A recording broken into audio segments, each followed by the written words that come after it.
Gracias. Bueno, entonces vamos a ir con herpes zóster. Nos quedamos, habíamos visto la definición, ¿no? Habíamos visto que lo causa, ¿es correcto? ¿O no? ¿O no lo vimos? Sí, nada más eso. Sí, doctor. Muy bien.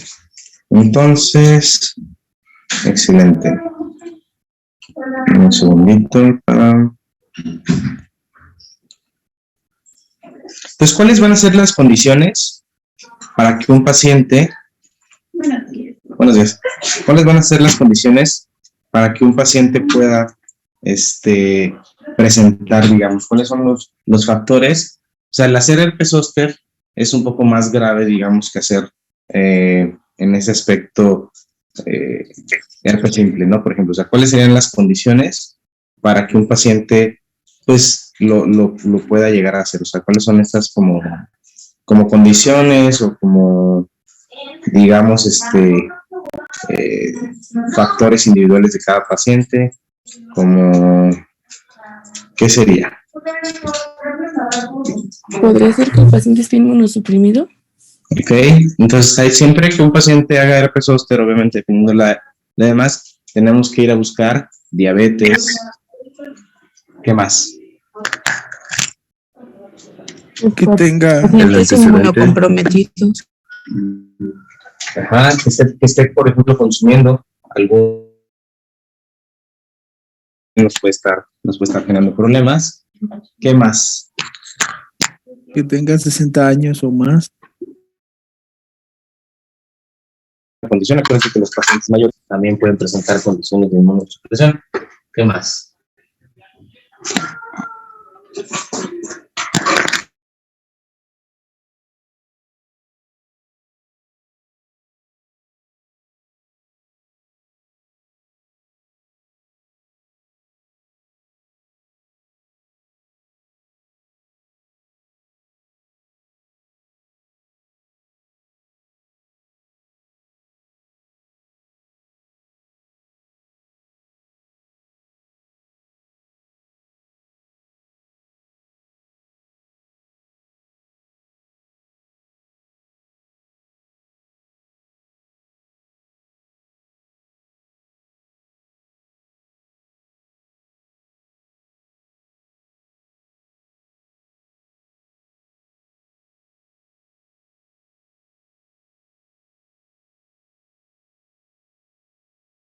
Característico en su topografía. ¿Cuál es esa característica? Atacan los dermatomas, Doc. Así es, atacan los dermatomas. Eso es algo muy, muy importante que vamos a tener en cuenta para tener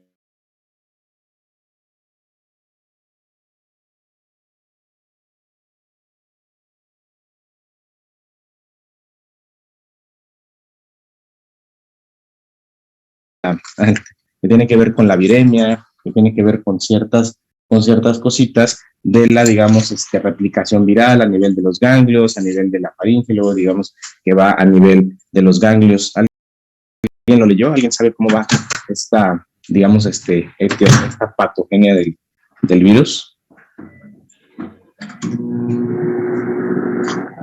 ¿Cómo es esta, digamos, fisiopato de presentar este tipo de digamos, de lesiones? O sea, empieza la activación, está guardado a nivel de los ganglios sensitivos, bla, bla, empieza la liberación, luego empieza una fase de replicación. ¿Cómo es esto?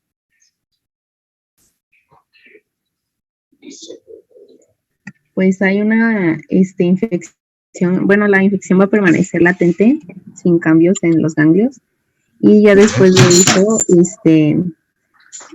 se conserva la latencia y aquí va a haber una disminución de los linfocitos T y esto se relaciona con la reactivación.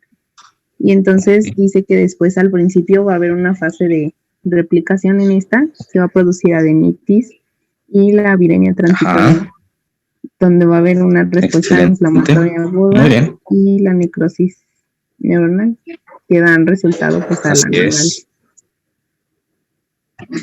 Claro, todo eso es muy importante a la hora de hablar del herpes zóster. Ahora, también acuérdense que eso es importante, no solamente condiciones de inmunosupresión, También, por ejemplo, traumatismos pueden al final de cuentas desencadenar la reactivación del virus de la varicela, en este caso, y también nos pueden generar lesiones. Eso lo vemos muy común en deportistas, por ejemplo. Ahora, ¿leyeron o saben el por qué algunos pacientes le ataca un dermatoma y algunos otros? O sea, ¿por qué? Olvídense de la parte de traumática, ¿no? Que eso pues, podría explicar el por qué se activó en un dermatoma, pero ¿por qué en algunos pacientes el zóster como tal puede, digamos, ser intercostal y no oftálmico o ser, digamos, braquial?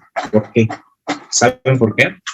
Pues según yo es porque va a depender mucho de donde le atacó principalmente la varicela, donde fue más intenso, ahora el virus zóster le va a atacar ahí. Muy bien, totalmente correcto. Eso va a depender de la localización, cuando se active nuevamente, donde, digamos, tuvo la mayor parte de lesiones cuando tuvo el herpes zóster. Muy bien, muy bien. Ahora, siguiendo con esto, de los puntos claves del zóster, ¿cuál va a ser la clasificación del zóster? ¿Cómo lo vamos a clasificar? Lo podemos clasificar de acuerdo a su topografía. Y ahorita vamos a ver las condiciones de tratamiento, porque también las condiciones de tratamiento va a depender la edad, condiciones de inmunosupresión y todo. Pero bueno, ¿cuáles serían, digamos, en este sentido, ¿cómo se llaman? La clasificación del zóster de acuerdo a su topografía, porque eso es incluso pregunta de examen.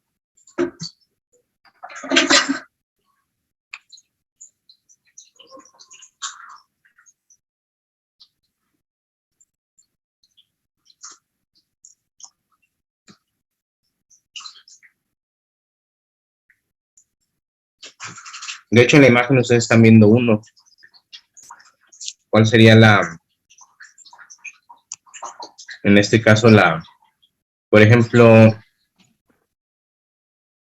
a ver, Alexa, cuéntame, ¿cuál es la clasificación del zóster?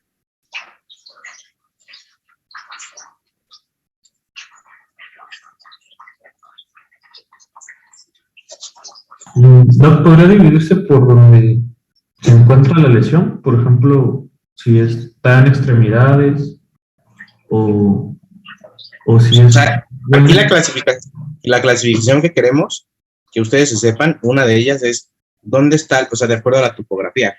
Entonces, ¿cuál es? Y eso es de acuerdo a los dermatomas que se van a atacar. Entonces, ¿cómo sería una manera fácil y práctica de dividirlo? por ejemplo, ahí podría ser como, me imagino, T4, T6. ¿Cómo? Perdón, no te escuché. Ahí podría ser un dermatoma T4 o T6.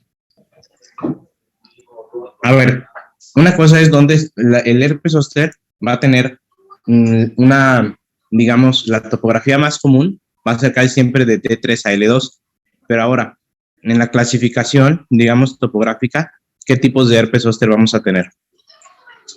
¿Podría decirse que localizada y diseminada? Ok, entonces en la parte de lo que son localizados, los dermatomas localizados, ¿cuáles son los más comunes? ¿Y cuáles son los que no se nos pueden olvidar?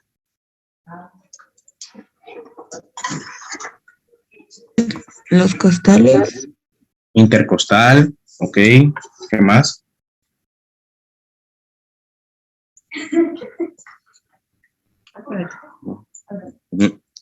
¿Cuáles más tenemos? Intercostal, braquial, ¿qué más podemos tener? Hay uno muy importante que va a depender qué nervios obviamente esté tomando, ¿no? Los de la cara, ¿cómo se llaman?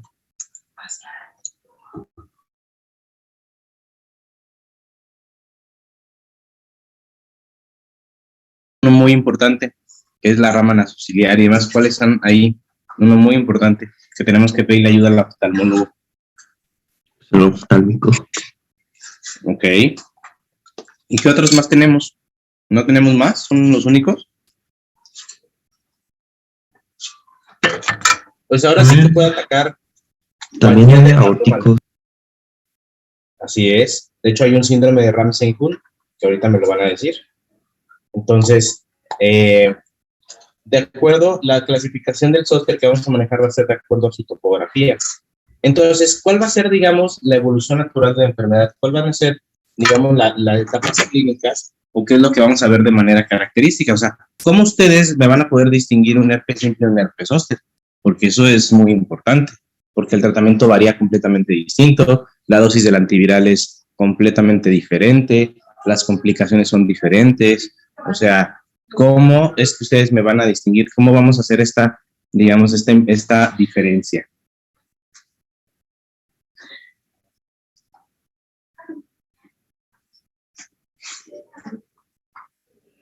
¿Puedes repetir la pregunta, David?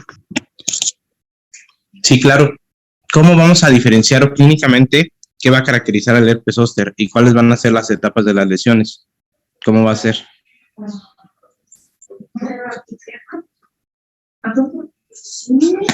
Pues Específico, por la diferencia de vesículas que hace. Ok, a ver, cuéntame, ¿cómo vas a escuchar que un paciente tiene zóster? O sea, un paciente, ¿cómo va a empezar? ¿Qué va a hacer? O sea, ¿cuál es el cuadro clínico típico de un paciente con zóster? va a haber hipersensibilidad en la zona. Y bueno, Muy bien. y O dice, sea, puede haber primero un pródromo, ¿no? sí, El paciente puede tener, de hecho, muchas veces el paciente piensa que es algo muscular, porque, ay, como que me lastimé. El otro día tuve un señor que tuvo un zóster braquial que estaba jugando, ¿cómo se llama esto? Frontón, algo así. Y después se cayó, se golpeó, entonces empezó con eritema, empezó con mucho dolor, y nada se lo quitaba porque era un dolor más neuropático. Entonces, ya cuando llegó con nosotros, aún todavía no tenía la fase pero estaba muy rojo y él decía que al momento de caer, que el suelo, que no sé qué, que le había hecho una alergia, pero pues no era una alergia, todavía no teníamos como tal las lesiones del zóster clásicas, características, pero empezamos valaciclovir por el hecho del zóster como tal. Entonces, díganme cuál va a ser la evolución. Si a ustedes les va a llegar un paciente con qué tipo de lesiones y cuáles serían en este caso que sospechen que tiene un zóster. A ver, díganme la evolución natural de la enfermedad, incluso sin ponerle tratamiento. O sea, eso se lo tienen que saber súper bien. pues desde que comenzaba con adenitis, pero Ok, entonces, ¿cómo va a ser el cuadro clínico? Su Pues va compañero a ya les dijo. presentar una Ah. febrícula o cefalea, malestar general, quemazón, hiperestesia, ¿no puede ser? Claro que sí. ¿Y luego qué va a aparecer? Pues ya ¿Cuáles son los sigue la días, por erupción. ejemplo? Ok, ¿y cómo va a ser esa erupción? Pues decía que en las primeras 12 y 24 horas se van a presentar pocas o abundantes vesículas, que estas van a estar sobre una base eritematosa y Muy pues bien. se van a agrupar en racimos y Ok, van a pues la- seguir lo que es la trayectoria del nervio, ¿no? Claro. Y después decían que estas se van a desecar o se pueden transformar en lo que son las pústulas, que esto ocurre en un periodo de 3 a 4 días. Excelente. Y pues luego van a dejar ulceraciones o costras meliséricas en un periodo de 7 a 10 días. Y puede haber lo que es formación de ampollas, lesiones purpúricas y zonas de necrosis y escaras. O hay veces que realmente no va a existir ninguna lesión cutánea, pero pues ahí ya podemos tomar en cuenta lo que es la adenopatía, la presencia de astenia, cefalea y febrícula, sobre todo en lo que son los niños. Excelente. Entonces, eso que dice su compañera, eso que dijo su compañera, a ver, Alfredo, ¿a qué se llama eso? ¿Puede haber herpes zóster sin lesiones? O sea, su compañera dijo algo muy importante, algo clave. Entonces, ¿cómo se llama ese cuadro clínico que describió su compañera?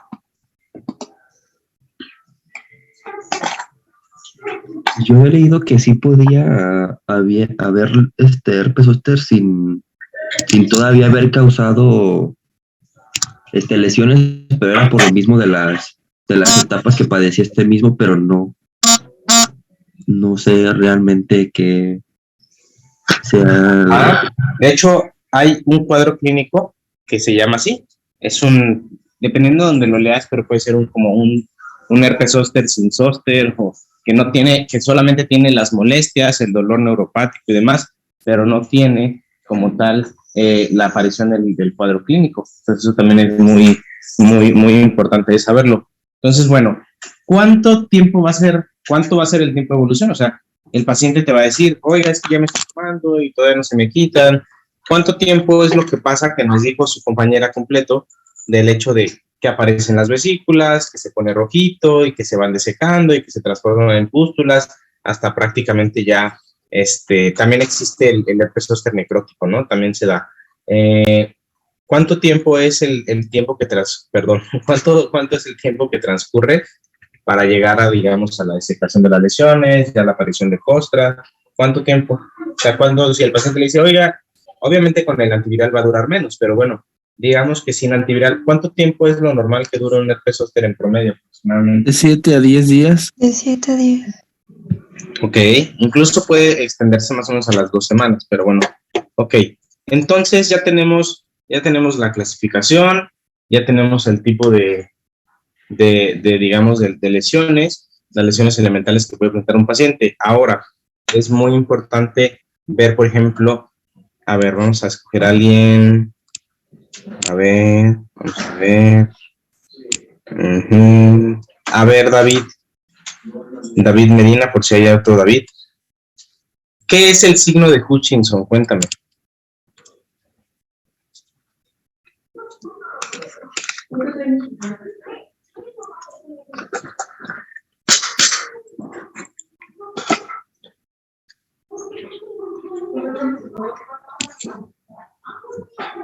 ¿No está David? Sí, creo que aquí estoy. ¿Qué es el signo de Hutchinson? Cuéntame. Era, si no me recuerdo, una pigmentación de los dedos, ¿no? O sea, se observa una pigmentación alrededor de las uñas. Pero estamos hablando de zóster. Eso es en el melanoma. Eso es cuando tienes, eso es un signo de Hutchinson. Cuando tienes un sospecho de melanoma, hay pigmentación de la cutícula, por ejemplo. Eso pasa cuando googleas y no lees. Eso lo dice tu libro. A ver, ¿qué es el signo de Hutchinson en herpes zóster? No en melanoma, que estamos hablando de herpes zóster. Son las vesículas en la punta de la nariz y esto se debe porque hay una afección del trigémino en lo que es la rama nasocilia. Ok, muy bien. Ahora, ¿qué es el síndrome de Ramsay-Hunt? O de Ramsay-Hunt, como lo quieran pronunciar. Vamos a escoger a alguien. A ver, Ana Iris.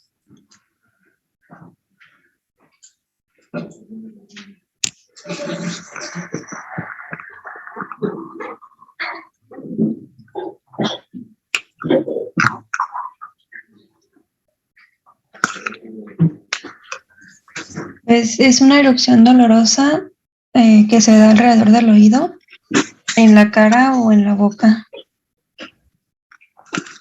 ¿Y cuál es la triada? La parálisis de Bell, la artralgia temporomandibular y el vértigo. Muy bien, muy bien, muy bien. ¿Quién fue? ¿Quién le ayudó? Yo, Alondra Vázquez. ¿Cómo? Alondra Vázquez. Muy bien, Alondra. Está bien. ¿Y qué rama o qué nervio está afectando?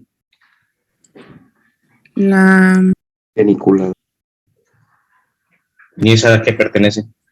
rama ¿Al del nervio trigémino. facial? Nervio facial. Bien, entonces ya tenemos síndrome de Ramsay-Hunt, que es una complicación, por así decirlo. Ya tenemos también el signo de Hutchinson, que es la afectación de la segunda rama, además.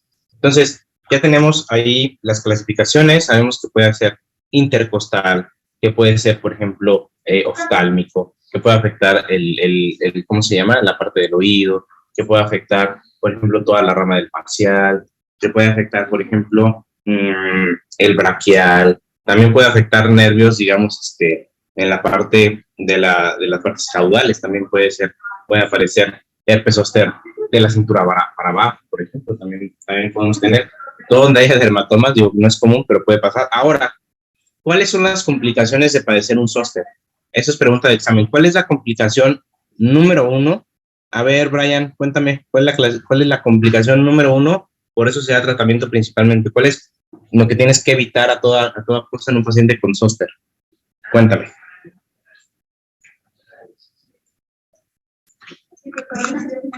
Sí, me escuchó, doctor. Sí. Sería que se lesionen, ¿no? De las póstulas, ¿Cómo? que se lesionen al rascarse. No. La lesión de nervios. Una neuralgia. Así es. La complicación más temida, y no porque sea la más grave, sino porque es la más de las más incapacitantes, es la neuralgia. Es la neuralgia posherpética. Esas complicaciones con un tal examen. Porque el paciente luego, ya de meses, y eso nos pasa muchas veces, porque vienen pacientes maltratados con aciclovir tópico, ya con un herpes zóster de 10 días de evolución, que obviamente no le hace nada. Entonces ya luego, tengo una señora así, ya la tengo ahorita con terapia del dolor y la tenemos con gabapentina, además, porque tiene un dolor impresionante y nada se lo quita. Y eso pasa por tratar mal a estos pacientes, que después de meses siguen con dolor en la zona del zóster y ya no tienen absolutamente ningún cuadro clínico, solamente es el dolor. Y eso es la neuralgia posherpética. Eso es lo que ustedes tienen que prevenir. ¿Qué otras complicaciones tenemos? Lo que decía su compañero, pues me imagino que se refería como a la infección secundaria, que sí es correcto, pero no es lo más importante. ¿Qué más Sí, complicaciones tenemos? depende de los síndromes que mencionamos, Doc, del Hutchinson y el Rending-Hunt. Era pérdida de la audición, pérdida de la vista, y ya puede provocar problemas neurológicos. Eso que dice su compañero es muy importante porque él nos está diciendo, entre líneas, que depende también de la localización del dermatoma, y eso es fundamental. No todos los herpes zóster van a tener las mismas complicaciones y eso va a depender evidentemente de la topografía, las estructuras afectadas. Eso es sumamente importante. Bien, así como lo dijiste, muy bien.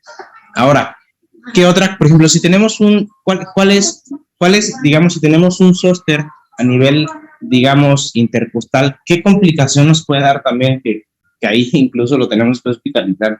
¿Qué le puede pasar al paciente? Neumonía. Neumonía. ¿Por qué le daría una neumonía?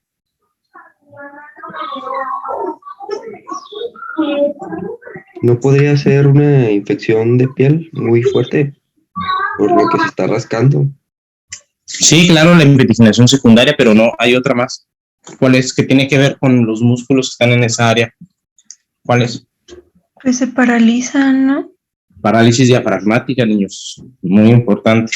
Imagínense una parálisis diafragmática complicada. Nunca he visto una por zóster, la verdad. Pero bueno, está descrito y pues debe ser terrible. Pero bueno, ¿qué más puede haber? Díganme qué es y en qué condiciones se da la erupción varilesiforme de Kaposi. ¿Dónde lo podemos ver y quién lo llega a presentar? ¿Qué es eso?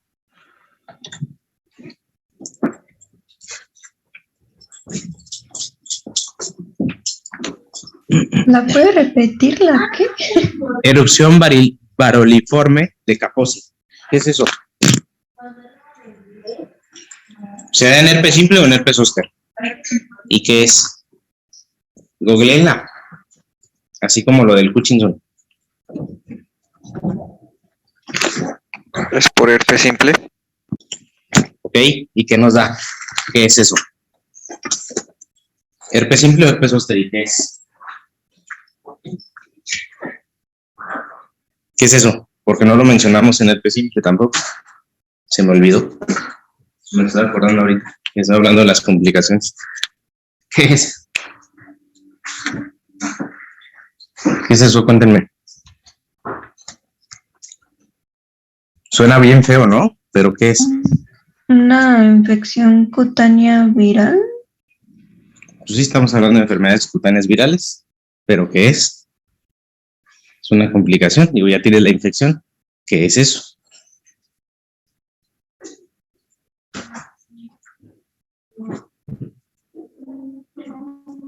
Es una erupción vesiculosa que suele iniciarse en áreas cutáneas afectadas, adoptando una lesión elemental, una umbilicación central caracterizada días después, pero luego cubrirse con una costra. ¿Pero en qué paciente se da? O sea, ¿esa es la diseminación del cuadro que originalmente tú tienes? ¿Una diseminación? ¿En qué paciente se da? En pacientes que están inmunodeprimidos. Bueno, pero ¿en qué pacientes es muy fácil ver? Pacientes con dermatopía crónica. Pacientes con dermatitis atópica. Eso es muy importante. Entonces, eso es una pregunta de examen también en algún momento. Entonces, bueno, ya tenemos las principales complicaciones del zóster, estamos viendo cuáles son, que si la parálisis, que si la infección secundaria, que la neuralgia postherpética, que la parálisis del diafragma, que la sordera, que la ceguera. Entonces, ahora vamos a hablar de diagnóstico. ¿Cómo diagnostican ustedes estos cuadros? ¿Cómo pueden diagnosticar ustedes un herpes zóster? ¿Qué herramientas tenemos? Cuéntenme. Yo había leído que, bueno, principalmente se evaluaba la clínica, pero había pruebas, y una de ellas era la prueba de Taxan, creo. Que el citodiagnóstico de Sank. Ajá, eso lo hemos hablado de... ¿Cómo lo haces? Cuéntame. No recuerdo muy bien, la verdad, pero sí entiendo que se hacían tanto en el herpes simple como en el zóster, y también se podía hacer con un cultivo. Toda enfermedad ampullar puede llevarlo, o sea, eso no hay problema. Pero, ¿alguien sabe qué es el citodiagnóstico de Sank? Yo se los comenté hace días. ¿Alguien sabe cómo se lleva a cabo? ¿Qué es? Se toma se toma líquido de las vesículas y se va a extender en un portaobjetos y lo vamos a observar al microscopio. Así es. Entonces, se extiende el líquido y ¿qué vamos a ver en el resultado? Porque imagínense que ustedes están viendo pacientes y les llega alguien muy avesado y les dice, doctora, ya le hice un citodiagnóstico de Sank, ¿me lo puede interpretar? Salió tal cosa, ¿qué significa? Entonces, ¿qué va a salir en el zóster? Van a salir células multinucleadas. Células gigantes multinucleadas, como canicas. Muy bien. Y eso es representativo de una infección viral por herpes virus. Muy bien. Entonces, vamos a ver. En el diagnóstico podemos tener la clínica, que eso es lo fundamental, un cuadro típico. Podemos tener, obviamente, la biopsia, pero la verdad es que espero que nadie biopsie un herpes zóster, no se necesita.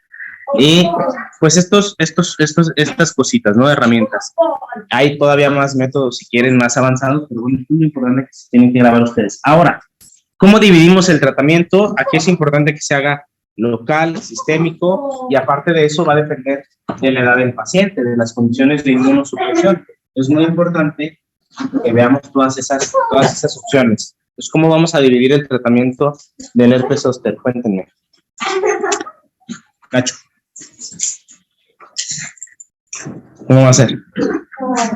Pues no se divide en terapia antiviral y con los analgésicos. No podría Claro, el ser. manejo del dolor es sí, claro. Nada más que hay que organizarlo un poquito mejor. Lo que estás diciendo es correcto.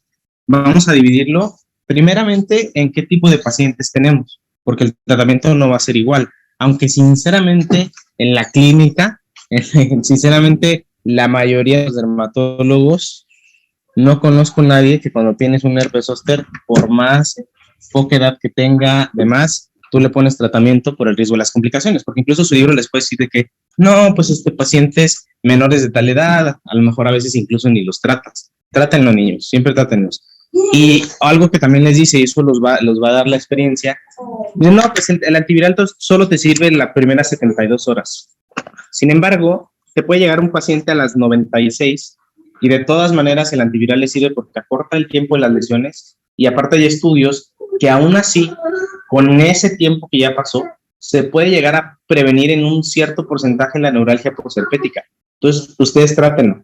Ahora díganme, para fines de examen, y esto es medicina basada en la experiencia, entonces, díganme, ¿cuál es el tratamiento? ¿Cómo lo dividen? Dependiendo de la edad, dependiendo de las condiciones, ¿cómo se divide el tratamiento? Cuéntenme. Eso depende del tipo de paciente, ya sea, por así decir, un paciente normal, un paciente inmunodeprimido. Excelente. O ya si es para oftálmico o óptico, el otorrino. Muy bien, tenemos que ayudarnos de otras especialidades, por supuesto, claro que sí. Y, ¿qué más? Ahora sí, ¿cómo va a ser el tratamiento? Díganme el tratamiento local, ¿cómo hacemos el tratamiento local? Y luego me dicen ya el tratamiento sistémico, ¿qué herramientas vamos a tener?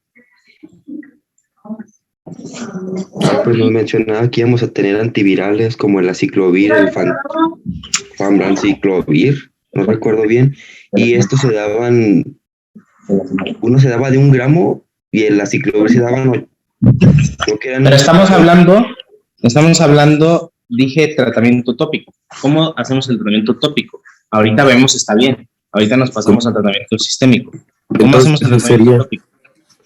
En esto sería la administración, pues, de Fomentos, que nos hablaba de Geto, solución de buró, o té de manzanilla, pues, también se podría colocar en las lesiones, y ya después de eso, nada más es como talco, ya, pero eso es en caso de algo, nos lo marca el libro del doctor Arenas, que es un caso ordinario, así, algo simple. Ok. Entonces, bien, ya tenemos el tratamiento tópico. Ahora, ¿cómo va a ser el tratamiento sistémico?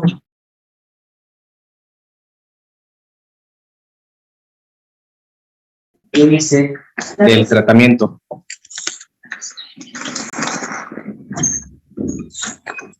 Ahora sí es lo de la ciclovir y eso. Sí, a ver, cuéntenme. Yo había leído que eran 800 miligramos de aciclovir. Creo que nada más había de presentaciones de 400 miligramos. Y tenía que tomar 800 miligramos cada 8 horas por 7 días. Y el famciclovir era 1 miligramo de...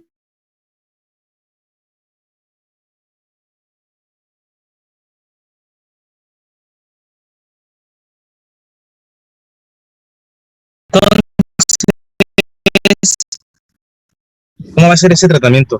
¿Cómo va a ser ya el tratamiento antiviral? Cuéntenos. Eso es muy importante. Okay. Pues ya como lo había mencionado mi compañero, tenemos que estar en un periodo de 72 horas como tal para que los antivirales puedan funcionar de la mejor manera. Comentó mi compañero que también hay que administrar ribavirina, que son 400 miligramos por vía oral también. En crema también se puede al 7.5%. Esto va a ser en un periodo de 3 a 5 días. También tenemos lo que es en el uso hospitalario, la vidarabina, si no mal recuerdo,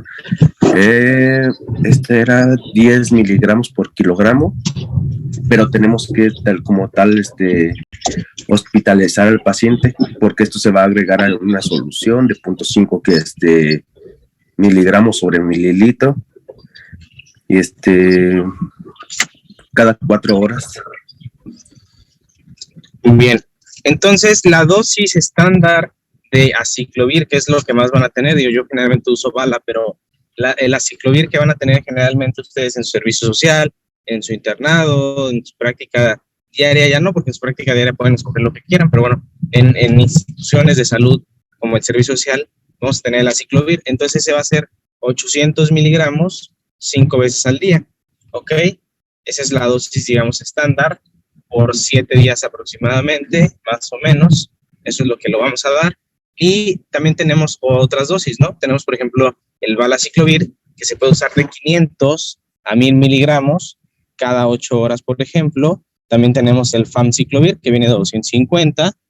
Tenemos también, por ejemplo, en el uso hospitalario de aquellos pacientes con un herpes oftálmico y demás, pues les podemos iniciar el ciclovir a 10 miligramos por kilo de peso, ¿no? Ahora, en la parte de los antivirales es muy importante que siempre sea pues de manera sistémica, porque entiendo que sí hay algunos antivirales tópicos, pero la evidencia realmente es poca y la utilidad es poca. O sea, en realidad lo más importante es que sea el antiviral adecuado y que por eso son las dosis altas, para que tenga una buena concentración contra, en este caso, este tipo de virus. Entonces, bueno, ¿qué otra cosa es muy importante aparte de las dosis del antiviral? El manejo del dolor. El manejo del dolor es fundamental. ¿Qué les comentaba su libro? ¿Cuáles son, digamos, los tratamientos para el manejo del dolor? Ya los que quitaban el dolor neuropático. Como el ácido acetil salicílico en 500 miligramos y se puede combinar con el propoxifeno y cafeína de 2 a 3 veces al día. Es correcto, usamos tratamientos analgésicos y también usamos, por ejemplo, los tratamientos neuropáticos, ¿no? Ya cuando, como dice su compañera, la pregabalina, la gabapentina también son medicamentos muy usados. Y en casos extremos, incluso el bloqueo nervioso, ahí le hablamos a un anestesio y pues hace un bloqueo, ¿no? Pero la verdad es que pues eso es como el último, digamos, ya recurso, pero bueno, el manejo del dolor, hay personas más expertas que nosotros, de hecho los anestesios hacen una alta especialidad en manejo del dolor, entonces siempre que se pueda y que haya disponibilidad, lo mandamos, y si no, pues lo tratamos de manejar nosotros, obviamente, con las guías, hay guías para manejo del dolor. Entonces, bien, ahora ya tenemos los tratamientos tópicos, tratamientos sistémicos, tratamiento del manejo del dolor, tratamiento de las complicaciones. Acuérdense que a nivel oftálmico puede haber úlceras corneales, demás, por eso ahí también se usan gotas de aciclovir y sobre todo hay esteroides. Ahora, ¿usamos esteroides en el zóster, sí o no? ¿Por qué sí, por qué no? Pues es un antiinflamatorio maravilloso, pero pues obviamente tiene sus cositas. ¿Lo usamos o no lo usamos? Es que dice que hay, bueno, lo que leí es que hay una controversia como tal, para a la administración de esta, pero sí se puede utilizar de 40 a 60 miligramos. Sí se puede usar. Sin embargo, pues obviamente el riesgo de diseminación pues, es alto por la parte de la inmunosupresión. Sin embargo, si tienes un dolor impresionante que no se ve con nada, bueno, le puedes dar un pulsito unos 3 días de 20 miligramos, 40 miligramos y se lo va retirando. Yo en lo personal, la verdad, casi no lo uso y nos basamos en el tratamiento del manejo del dolor, el tratamiento del manejo oportuno de los pacientes con zóster. Pues en general es que la verdad no lo uso mucho. Tópicamente, yo sí uso en ocasiones, o uso muchas veces, aparte de la desecación, con ya sea manzanilla, con domeboro, con lo que tengas a la mano, uso antibióticos tópicos. ¿Por qué motivo? Por el riesgo de infección secundaria, más que nada por eso. Yo, por ejemplo, antivirales tópicos no uso, pues porque prácticamente no tienen mucha utilidad, entonces los sistémicos obviamente son de la mano todo el tiempo y los usamos. Entonces, bueno, ya tenemos esto, ya tenemos prácticamente todo. ¿Hay alguna duda en el zóster? Si no, ya para pasarnos a las demás virosis. Yo tengo una duda con el tratamiento. ¿Qué pasó? Es que me he leído que no se deberían de usar los corticosteroides y tampoco la aspirina. En vez de la aspirina creo que se usaban los opiáceos. Mira, respecto, por ejemplo, a lo que es los esteroides, es controversial. En general yo no los uso por el riesgo de diseminación y en general no, ¿cómo se llama? Pues puedes tener más riesgo que beneficio como tal. Entonces la verdad es que en lo personal no los uso, pero pues hay gente que sí los usa, ¿no? De hecho, para la fase inflamatoria mucha gente sí se acompaña mucho de ellos como tal. En la aspirina, bueno, sí lo puedes llegar a usar. ¿Por qué leíste que no se usaba? Cuéntame. ¿Qué leíste? No, yo no sé, no leí bien por qué, pero me decía que no se deberían de usar, solamente se deberían de usar los opiáceos, como el tramadol, pero no leí, la verdad, del por qué no la aspirina. Y el dolor principalmente no responde mucho a esto, entonces es más importante, por ejemplo, darle obviamente opiáceos y eso para el manejo del dolor más importante, pero por ahí hay otra causa que en algunos pacientes no, y está relacionado a algunos síndromes. Eso es algo más en niños, por ejemplo. ¿En qué niños? Búsquenme, revisen, que no tiene tanto que ver con eso por uno, revisen la aspirina en el síndrome de Reye. ¿Y qué es el síndrome de Reye? Y vamos viendo eso. Entonces, bueno, en general no, digo, sí puedes usar la aspirina, no hay problema, pero la verdad es que no va a tener una muy buena, digamos, mejoría del paciente. Sí usamos cosas un poquito más fuertes, más pesaditas, y pero te digo, depende si los tienes, pues, ¿cómo se llama? Disponibles o no. Por ejemplo, tramadol es maravilloso, les ayuda mucho, también lo puedes usar, pero te digo, no, depende mucho de en qué lugares estemos. Entonces, ¿alguna otra duda que tengan, niños? Sí, doc. Hola, buenos días. Ay, gracias. Doctor, como tal, bueno, nos habían marcado también ahí en el libro que hay cuando hay dolor insoportable, se recurre a la práctica de estimulación eléctrica transcutánea. Así es. ¿Por qué esto, doc? La estimulación eléctrica transcutánea nunca la he usado en general, pero se usa pues por la parte de las terminaciones nerviosas. Al estimular la parte, pasa por ejemplo como cuando en la parte de la integración del dolor a nivel, digamos, encefálico, a nivel arriba, ahí tienes varias vías de transmisión, dolor, prurito y demás. Entonces, por ejemplo, a veces puedes confundir esas vías usando, por ejemplo, mentol, cosas frescas, y ya no duele tanto. Entonces, en la estimulación eléctrica, la parte del mecanismo, digamos, que va a disminuir el dolor, tiene que ver con un efecto antiinflamatorio que puede producir a nivel del dermatoma. Entonces, sí se puede usar. La verdad, nunca lo he usado, nunca lo he referido porque no sé ni quién lo hace en general. Hay muchas terapias anecdóticas, demás, de hecho, pero te digo, en general, la verdad es que no es algo que esté a la mano de todos, y sí se puede usar, pero la verdad es que no, yo nunca lo he usado como tal, no es algo que esté, digamos, a la mano. Seguramente en terapia del dolor ellos tienen esta parte y lo pueden llegar a usar, pero en general no es algo que esté como todo el tiempo, y pues no es algo común, pero sí se puede llegar a usar y sí tiene un efecto antiinflamatorio, y sí tiene sobre todo una parte de lo que es como, por así decirlo de una manera sencilla, como el despistaje de la integración de las vías, o la parte donde va a correr las vías, y luego la integración a nivel encefálica. Entonces, de alguna manera sí disminuye el dolor con estas estimulación como tal, porque tu duda puede ser de que, oye, tiene el nervio inflamado y lo voy a estimular y le va a doler más, pero ese estímulo que hace genera la liberación de algunas sustancias antiinflamatorias y sí mejora a los pacientes. ¿Alguna otra duda? No sé si se quedó claro. Okay. Sí, quedó claro. Doc, otra pregunta, pero esto es más como a base de su experiencia, porque también el libro nos marcaba como tal que si había un paciente con esta reactivación de varicela zoster, perdón, y lo poníamos en contacto con pacientes con varicela como tal, mejoraba su inmunidad, y hacía que el proceso fuera mejor, o tuviera una mejor respuesta a los tratamientos, o su sintomatología como tal disminuyera. ¿Esto es cierto? La verdad, de tal forma? Esos son estudios anecdóticos, en general no lo usamos nunca, y los pacientes con zóster, aunque prácticamente no son contagiosos como tal de zóster, sí pueden tener riesgo, por ejemplo, a pacientes, por ejemplo, eso lo vemos mucho. Cuando llega un paciente que te va a llegar en el servicio social, un paciente con zóster, pues no hay problema, porque teóricamente dice, no puede contagiar. Ojo, hay pacientes embarazadas en su centro de salud que nunca les ha dado varicela. Entonces, este paciente, cuando es la viremia transitoria a nivel, digamos, de la faringe, por la parte respiratoria, podría, digamos, contagiar a una paciente. Entonces, en ese sentido, es importante que no estén en contacto. Ahora, lo de la estimulación de la inmunidad por contacto con pacientes con varicela, primero, pues sería bien difícil reunir a los pacientes con varicela para que estén en conjunto con el del zóster, ¿no? Entonces, claro que sí puede ayudar, pero no lo hacemos, ¿eh? Eso es algo más anecdótico, y son aquellos estudios que se llegaron a hacer en algún centro, pero no es algo usual, no es algo que usemos, y no es algo que como tal digamos, o sea, sí obviamente por la parte de la fisiopato, claro que sirve. Es como, por ejemplo, en el libro de Fitzpatrick de dermatología, nuestro libro maravilloso, viene, por ejemplo, el uso de metronidazol en líquen plano por la inhibición de la taquifilaxis de neutrófilos y demás.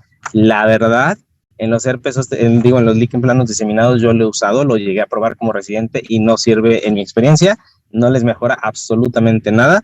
Entonces, en este caso pasa así, o sea, son estudios que sí, por la estimulación, la liberación y la parte de la mediación de la inmunidad mediada por células y demás, pues sí, claro que pueden funcionar, y claro que el paciente va a mejorar. Sin embargo, no va a ser mejor que ponerle su antiviral, ¿me explico? O sea, es algo que está como descrito en la literatura, por ejemplo, en este caso, pero primero, no es práctico. Segundo, no va a tener mayor utilidad que un antiviral. Entonces, no es algo como que para que sepas que existe, ¿me explico?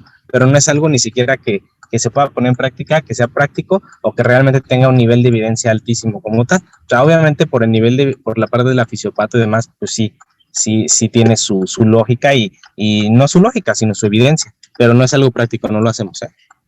¿Qué más? ¿Algo más? Muchas gracias, Doc. Yo algo rápido, nomás de que revisé, en las guías de práctica clínica del manejo del dolor, pues solamente decía que se usaban paracetamol y opiáceos, pero, o sea, sí se recomienda eso. Sí, las guías de práctica clínica se quedan muy cortas.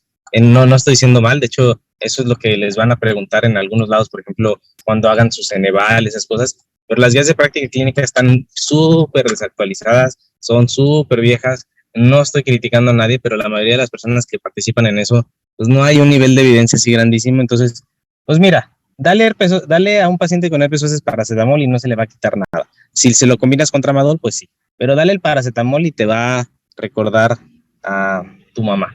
Entonces, no le des paracetamol, o sea, sí le puedes dar, pero no le va a quitar el dolor. El paracetamol no tiene buena acción sobre el dolor neuropático, no le va a ayudar mucho. Entonces, vete un poquito más arriba, vete con los AINES, vete con cositas más importantes como tal, porque luego hay quien dice el paracetamol lo confunden con un AINE, entonces no es totalmente un AINE como tal, es más, tiene más un efecto analgésico y antipirético. Entonces, aquí los opiáceos si tienes disponible, eso sería lo que más puede ayudar, y sobre todo la parte de los, ¿cómo se llama?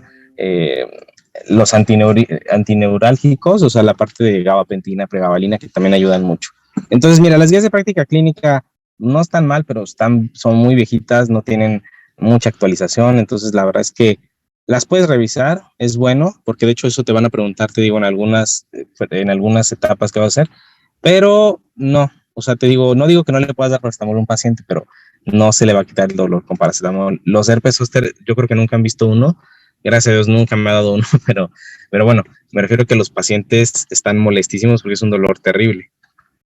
No sé si te expliqué tu duda, si no, ondeamos un poquito más. Sí, muchas gracias. Entonces, ¿qué más? Si ya terminamos zóster, vámonos con un tema rápido para alcanzar de ver. ¿Tienen clase? Nosotros sí, Doc. Sí, Doc. Sí. Ah, ok. ¿A qué hora se tiene que conectar? ¿A las 8 ya o antes? Poquito antes de las 8, 2 minutos 5. Bueno, entonces si quieren lo dejamos. Vamos a empezar la próxima clase con molusco y vamos en el nódulo de los ordeñadores de OR.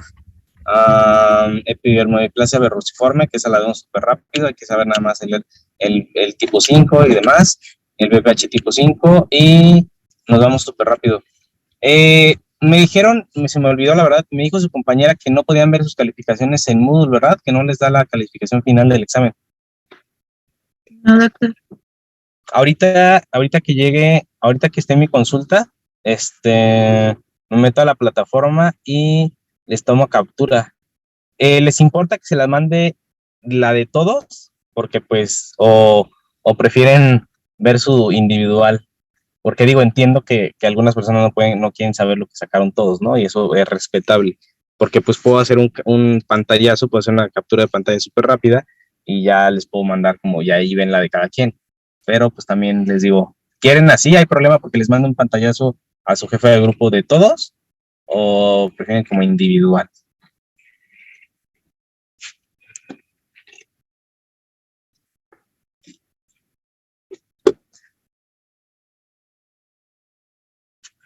Como se está viendo, doctor, si quiere nada más la captura de pantalla. Digo, a mí se me hace muy fácil un pantallazo, pero entiendo que pues luego puede haber así como de chisme de que, ay, fulanito sacó. Que la verdad la mayoría, les digo que el examen soy el maestro más barco de la historia. Está súper fácil. Entonces, la mayoría, hubo un chorro de 10, creo que nunca me había pasado, un chorro de 10, de 9.5. Entonces, solamente hubo como 2, 3 calificaciones no tan buenas, pero entonces les digo, ¿hay problema con que les mande pantallazo? ¿Están de acuerdo que les mande un pantallazo a la jefa del grupo y cada quien ve su calificación? ¿No hay objeción? Doctor. Sí, doctor. Sí, doctora, sí está bien. Entonces, cualquier cosita me mandan mensaje, lo que ocupen, con mucho gusto, y ahí estamos pendientes, ¿vale? Tengan buen día y cualquier cosa que no quede entendida en clase, escríbanme, aquí lo importante es que aprendan. Hay cosas que por más puede haber algo que no sepamos, y no pasa nada, lo buscamos. En algún momento, si algo no quedó claro, algo lo revisamos, pero cualquier cosita escríbanme, que tengan buen día, cuídense mucho, bye. Muchas gracias. Gracias, igual. Gracias, bye.